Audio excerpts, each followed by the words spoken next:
You want to know what silence sounds like? It sounds like a family WhatsApp group going completely dead after you send one simple message. No. That's it. Just no. 20 years of planning, 20 years of building myself up from nothing, and it all came down to one word. But let me back up, because this story starts with a 10-year-old girl standing alone at a Chevron gas station, watching her family's car disappear into the distance. That girl was me. And yesterday they had the audacity, the absolute nerve, to ask me for help. The same people who left me there, crying, clutching a $5 bill, told by strangers that my family was probably just getting gas and would be right back. For hours I waited. 4 whole hours. You know what's funny? I can still smell that gas station. That mixture of diesel fumes, stale coffee, and desperation. I can still feel the rough concrete under my legs as I sat there, legs crossed, waiting like a good little girl. Because that's what I was trained to be. Good. Quiet. Invisible. The police officer who finally approached me, she had kind eyes. Officer Martinez. I still remember her name. She knelt down to my level and asked me, very gently, "Sweetie, how long have you been here?" "Since this morning," I whispered. And when she asked me to describe the car and the people who left me, I gave her every detail. Every single detail. Because even at 10, I knew this wasn't normal. But here's the thing about family trauma, it doesn't just disappear. It sits there in your chest like a stone, getting heavier and heavier until one day you get a text message that makes that stone turn into fire. "Hey sweetie, it's Mom. We're in a really tough spot financially and wondering if you could help us out with a ride to the bank tomorrow. Love you. Love you. Love you."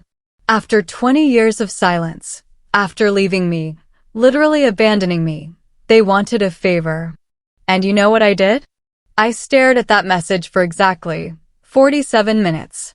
I know because I watched the clock. 47 minutes of pure rage building up inside me. Then I typed back, "No," and sent it. The chaos that followed was more satisfying than I ever imagined it could be. But we're getting ahead of ourselves. Because to understand why that single word felt like the most powerful thing I'd ever said, you need to know what they did to me. You need to know, exactly, how a family can destroy a child and think they can just come back 20 years later, like nothing happened. So buckle up. Because this story is about to get very real. My family, they weren't just neglectful. They were strategically cruel. See, I was what they called the accident. The surprise baby that came along when my parents were already struggling with my 2 older brothers, Marcus and David. And from the moment I could understand words, they made sure I knew. I was unwanted. My mother, Linda, she had this way of looking at me, like I was a stain on her carpet that she couldn't quite scrub out. And my father, Robert, he perfected the art of pretending I didn't exist. But it wasn't just neglect. It was calculated. Let me paint you a picture of my childhood. Picture this. I'm 7 years old, sitting at the kitchen table, doing homework.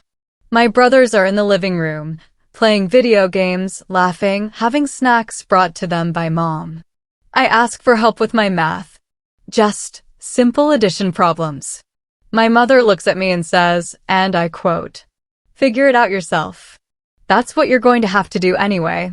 7 years old. But here's where it gets worse. Way, way worse. When I was 8, we went to Disney World. The whole family. I was so excited. I packed my little suitcase with my favorite stuffed animal, my coloring books. I thought, finally, I was going to be included. We get to the hotel. And my parents, they got 2 rooms. One room had 2 beds for them and my brothers. The other room had one bed, for me. Alone. You're old enough to stay by yourself, my father said, handing me a key card. Don't bother us unless it's an emergency. I was 8, in a strange city, sleeping alone in a hotel room, while my family had fun next door. I could hear them laughing through the walls. Hear them, ordering room service, watching movies, being a family. And me? I ate vending machine crackers for dinner and cried myself to sleep, wondering what I had done wrong. But the worst part, the absolute worst part, was how they treated money when it came to me. My brothers got new clothes for school. I got hand-me-downs from neighbors. My brothers got birthday parties with friends and cake and presents. I got a card. Maybe. When Marcus wanted guitar lessons, they found the money. When David wanted to join the baseball team, they found the money. When I needed glasses, because I was literally failing school because I couldn't see the board, they told me to sit closer. It took 3 parent-teacher conferences, 3, before they finally, reluctantly, took me to get glasses. And the whole time, my mother sighed and complained about the cost. This is why we can't have nice things, she muttered in the car. I was 9 years old, getting my first pair of glasses, and instead of feeling excited about being able to see clearly, I felt guilty. Guilty for costing money. Guilty for existing. But you want to know the moment, the exact moment. I realized they didn't just neglect me, they actively hated me. I was 9, almost 10. We were at my grandmother's house for Christmas. Extended family everywhere, cousins, aunts, uncles, the whole circus. My grandmother, bless her heart, she always tried to make sure I felt included. She had gotten me a present. A beautiful art set, with colored pencils and sketch pads and everything. I was so happy, so grateful. I ran up to my parents to show them. Look what Grandma got me. I can draw pictures, and my mother, she looked at the art set, looked at me, and then said, in front of everyone, what a waste. She'll just lose it in a week anyway. But my father said something worse. Should have gotten her something practical, like a book on how to be less of a burden. The room went silent. Even my cousin stopped talking. My grandmother's face. I'll never forget it. She looked heartbroken. But nobody said anything. Nobody defended me. They all just looked away. That night, I hid in my grandmother's bathroom, and I drew my first picture with those new colored pencils. It was a picture of a little girl standing alone while everyone else was together in a circle. I still have that drawing, because even at 9 years old, I knew I was going to have to save myself. But I had no idea, absolutely no idea, that they were planning something that would change everything. The gas station wasn't just neglect. It wasn't just forgetting about me. It was intentional. Let me know in the comments where you are watching this video from. I'd love to know. Because what I'm about to tell you next, it's going to explain exactly how a family can plan to throw away their own child. The day they left me at that gas station, it wasn't random. It wasn't some spontaneous moment of cruelty. It was planned. I know this, because 3 days before it happened, I overheard a conversation that I wasn't supposed to hear. It was late, maybe 10 o'clock at night. I had gotten up to use the bathroom, and I heard my parents talking in their bedroom. Their door was cracked open, just enough for their voices to carry. We can't keep doing this, my mother was saying. She's just too much. I know, my father replied. But what are you suggesting? I'm suggesting maybe it's time we explore other options. Other options. I pressed myself against the wall, heart pounding, trying to understand what they meant. Like what? My father asked. Like, maybe she'd be better off with someone else. Someone who actually wants her. There was a long pause. Then my father said, "You mean, permanently?" "I mean, we tried, Robert. We really tried. But she's not like the boys. She's difficult. She's expensive, and honestly, our lives would be simpler. Simpler." I was 10 years old, and my parents were discussing getting rid of me like I was a broken appliance. "How would we even do something like that?" my father asked. And then my mother said the words that, even now, even 20 years later, make my blood turn to ice. "There are ways. Foster care, relatives, or we could just make it look like an accident. Like she ran away. Make it look like an accident." I stood there, in that hallway, realizing that my parents, my own parents, were planning to abandon me. Or worse. The next morning, they acted completely normal. Made breakfast for the boys, ignored me as usual, went about their routine like they hadn't just planned my disappearance. But I knew. I knew something terrible was coming. 2 days later, they announced we were taking a family road trip. "Pack light," my mother told me. "Just the essentials." I should have known. I should have, but I was 10. And despite everything, despite all the cruelty, part of me still hoped, still believed that maybe this trip would be different. Maybe they would love me. God, I was so stupid. We drove for 3 hours. The boys were in the back seat with me, but they had their headphones on, playing games, ignoring me completely. My parents were in the front, talking quietly, glancing at me in the rearview mirror. Finally, we stopped. A Chevron gas station, in the middle of nowhere. Literally nowhere. Just highway and desert, and that single gas station. "I need to use the bathroom," my mother announced. "Me too," said Marcus. "Same," said David. They all got out. My father stayed in the driver's seat, engine running. "I need to go too," I said. "In a minute," my father replied. "Let them go first." But then, my mother came back to the car. Without the boys. "Where are Marcus and David?" I asked. "There, getting snacks," she said. "Come on, honey. Let's get you to the bathroom." She walked me inside, and I remember thinking how nice she was being. She was holding my hand, talking to me gently, almost like a real mother. "Wait right here," she said, pointing to a spot near the bathroom. "I'll be right back. I just need to talk to Daddy for a second." So I waited. Like a good girl. Like I always did. I waited, and then I heard it. The sound of car doors slamming. I ran outside, just in time to see our car pulling away. My father driving, my mother in the passenger seat, my brothers in the back. They didn't even look back. I ran after the car, screaming, "Wait! Wait! You forgot me." But they didn't stop. They just kept driving until I couldn't see them anymore.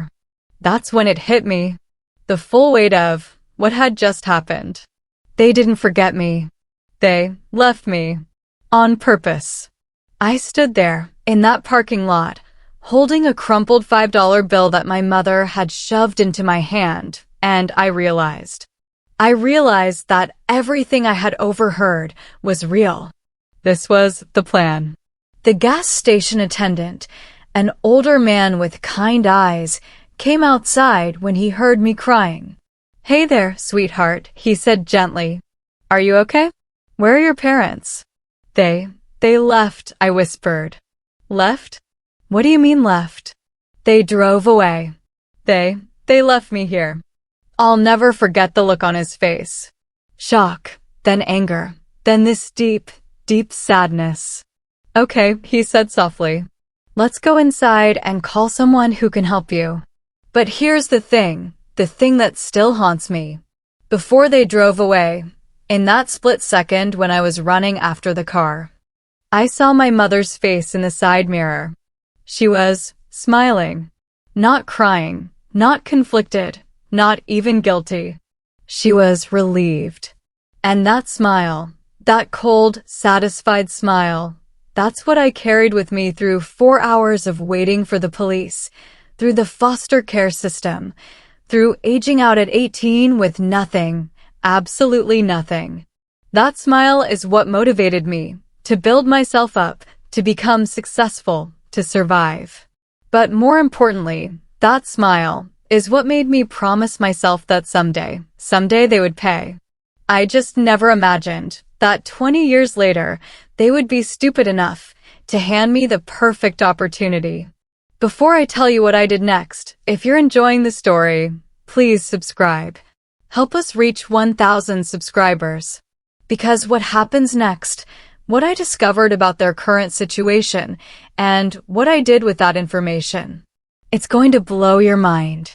That text message, asking me for a ride, it wasn't just desperation. It was stupidity.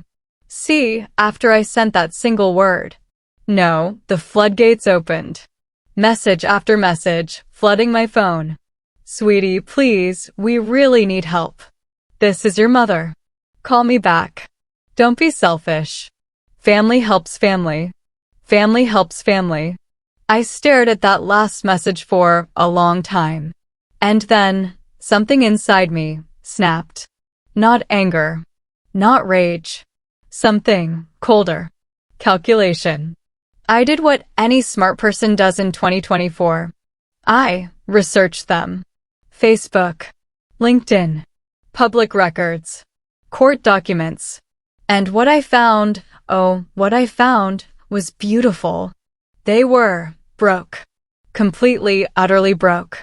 My father, sweet, cruel Robert, had been fired from his job 6 months ago. Embezzlement. They were investigating him for stealing money from his company's pension fund. My mother, precious Linda, had racked up $30,000 in credit card debt. Shopping addiction. Designer clothes, jewelry, trying to maintain this image of success. My brother Marcus, the golden child, was facing foreclosure. His house, the one they helped him buy, was 3 months behind on payments. And David, perfect David, had just been served with divorce papers. His wife found out about his gambling problem, cleaned out their joint accounts, and left him with nothing but debt. They weren't just asking me for a ride to the bank. They were drowning. But here's the beautiful part. The absolutely delicious part. I had become everything they said I never would be. While they were falling apart, I had built myself a life. A real life. I owned my own marketing firm, had a beautiful house, drove a car that cost more than they made in 2 years, back when they had jobs. And they had no idea. See, I had changed my name when I turned 18. Legally. Emma Richardson was dead. The girl they abandoned, buried. I became Emma Sterling. And Emma Sterling was successful. So when they reached out to me, they thought they were contacting the same broken little girl they had left at that gas station. They had no idea that they were begging for help from someone who could destroy them. And I was about to. I crafted my response very carefully. Sure, I'll give you a ride. Meet me at the Starbucks on 5th Street tomorrow at 10 a.m. The same street where our old house used to be. I arrived early, dressed professionally, business suit, designer heels, hair perfectly styled. I looked successful, powerful, because I was. At exactly 10 a.m., they walked in, and I watched. I watched their faces as they tried to figure out who this woman was and why she was sitting at their table. Excuse me, my mother said politely. I think you're in our seats. We're meeting someone, you're meeting me, I said quietly. The silence was deafening. My father squinted at me like he was trying to solve a puzzle. I'm sorry, do we know you? You should, I replied. You abandoned me at a Chevron station 20 years ago. The color drained from their faces. All three of them, because yes, Marcus was there too, just stared. Emma, my mother whispered.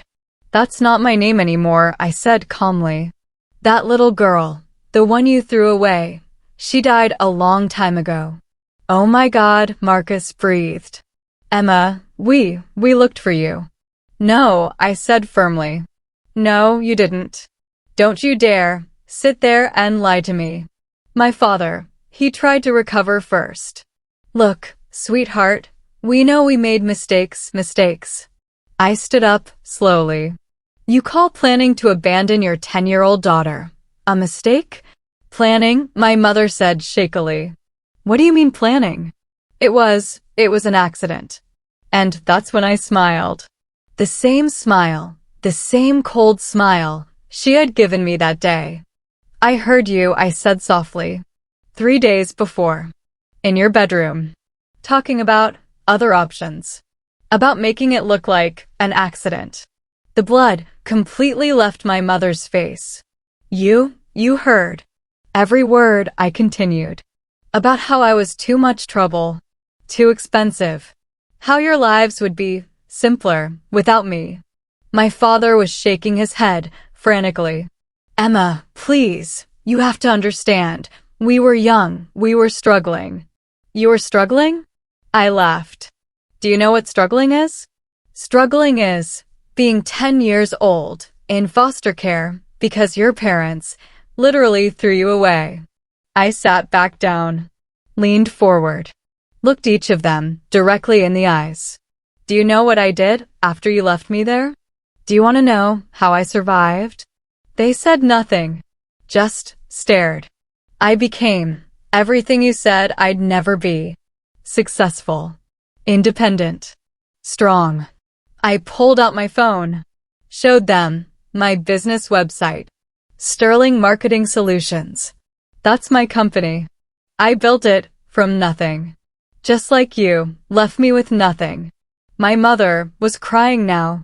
Ugly, desperate crying. Emma, please, we're sorry. We're so sorry. Sorry.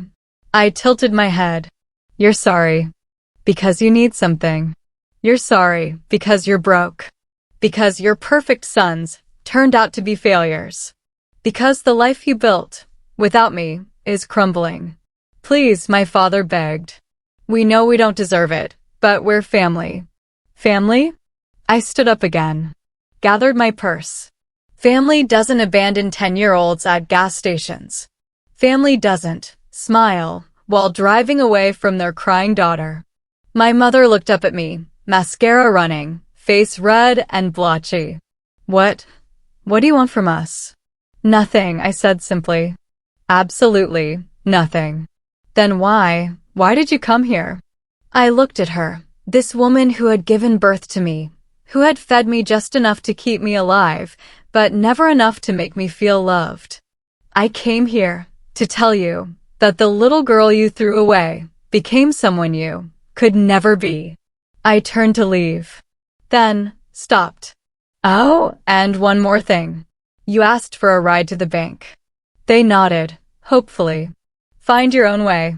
Just like you taught me to do. And I walked out of that Starbucks, leaving them exactly like they had left me. Alone. But this time, I was the one driving away.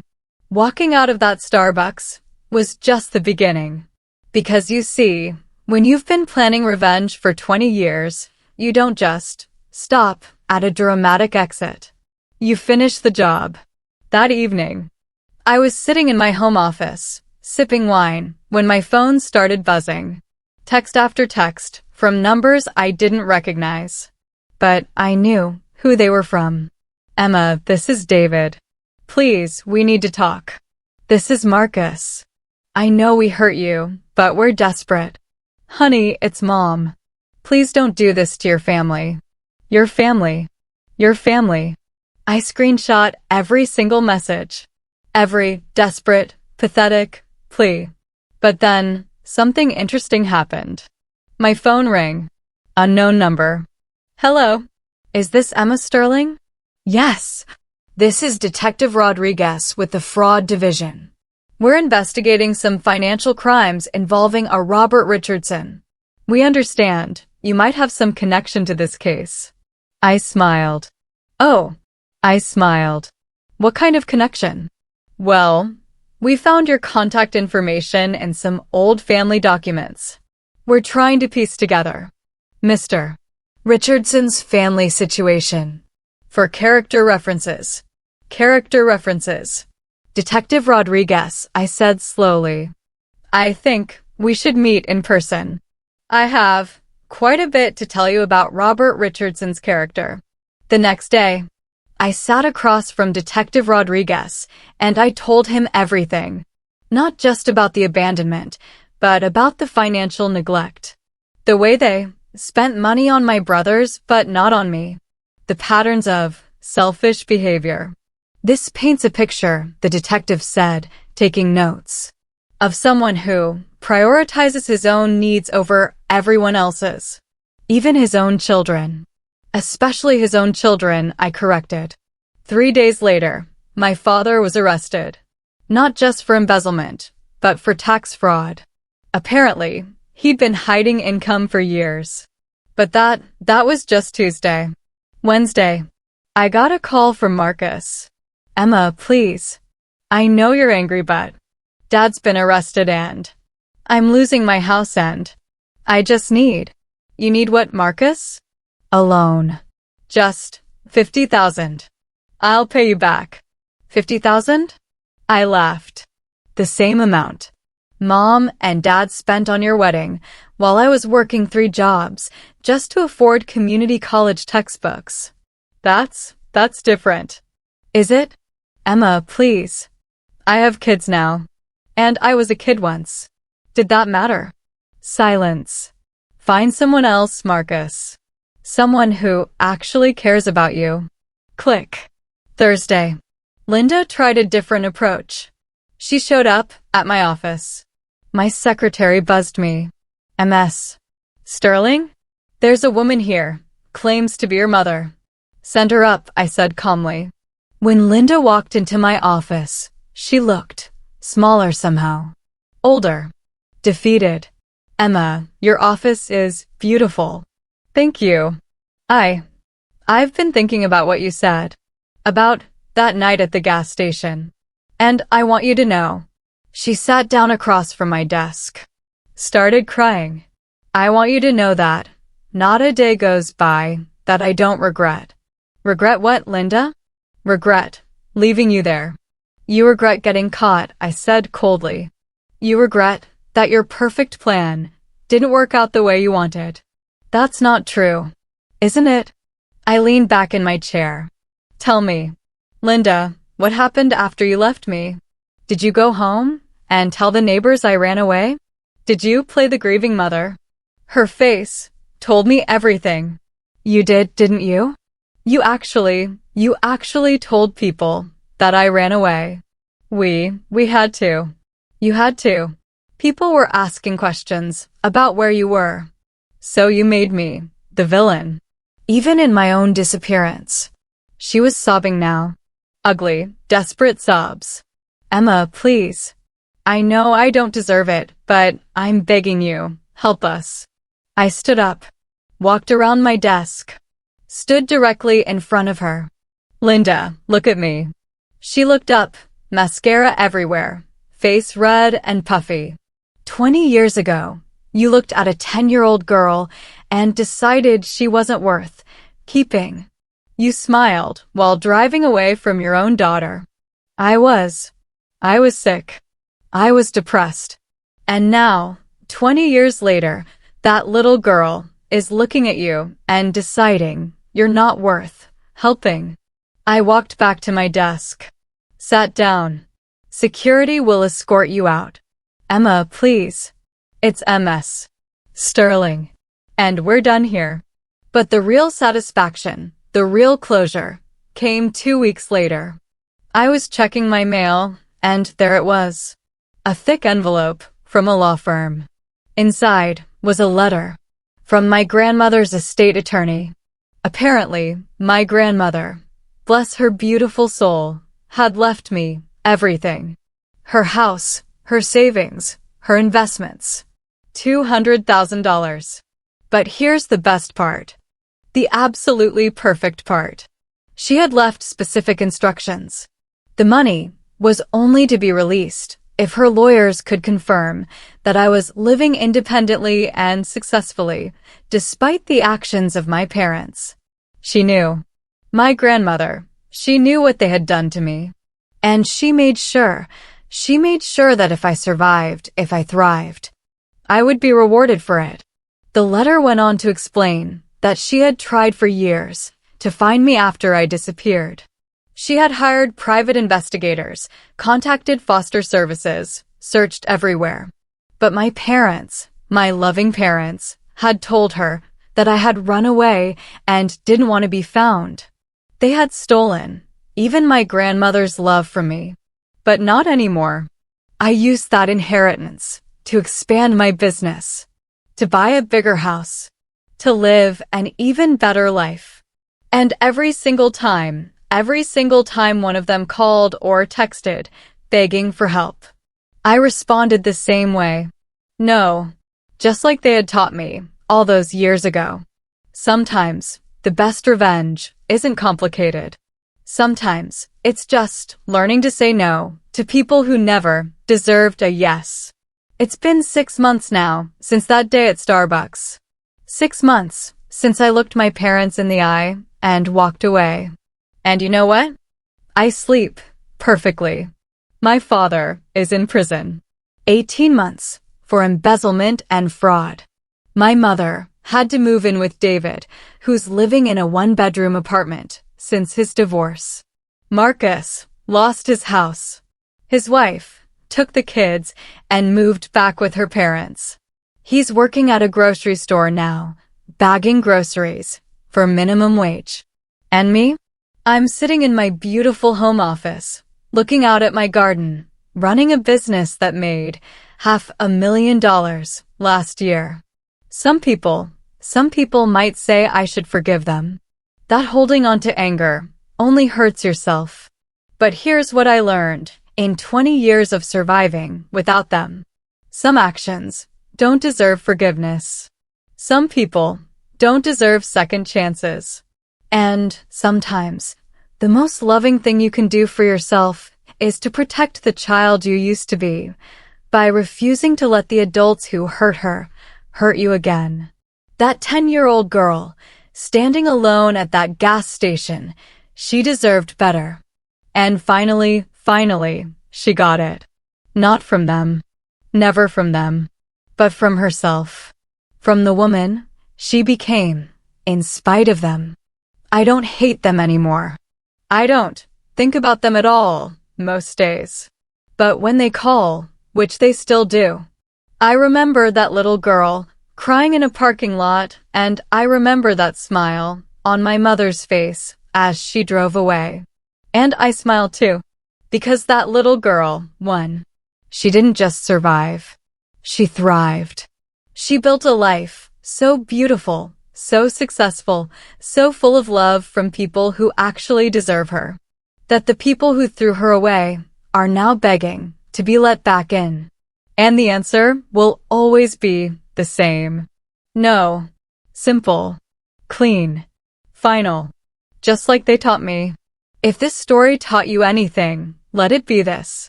You don't owe anyone anything just because you share DNA. Family, real family, is the people who show up for you, who lift you up, who would never, ever leave a child alone and afraid at a gas station. The people who gave birth to me, they weren't my family. The people I've surrounded myself with now, my friends, my employees, my chosen family, they are. And that makes all the difference. Thanks for listening to my story. If you liked this one, and you want to hear more stories about people who survived and thrived, check out this other video on the screen. Sometimes, the best endings are the ones where the villain doesn't get redeemed. Sometimes, they just get exactly what they deserve. Nothing. See you there.